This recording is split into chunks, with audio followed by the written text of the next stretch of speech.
ekire kyakesezza eggulo paka ne leero abawagizi bali mu bweraliikirivu. Oli close nnyo ku Chameleone okusinga ndowooza ffe kuba omuyinako n'oluganda kaziniwo. Mbadde nsaba oyogereko eri abantu ku nsonga ya Chameleone.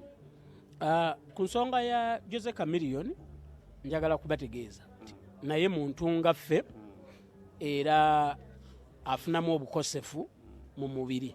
Essaawa eno tali bulungi naye ali mu mikono gy'abasawo bamujjanjaba. Kyenkubira abantu omulanga bw'oba ofunyeyo akadakiika ng'osaba eri mutonzi wo mu ddiini yo yonna gy'osaba oyinza okumuteekamu Mukama amusuuse. Wa mugaso nnyo eri industry, alina ebirungi bingi byazze ng'akola. Mukama tusaba amusuuse asigalewo abeere ng'aweereza. Kale katuve mu Bulango tutandikirawo. BBS Terefayina tuli wano ku Serena Hotel, show ya Fred Sebatta myaka 42 nga aweereza Obuganda, Uganda, East Africa n'ensi yonna okutwaliza wamu. Tukomawo.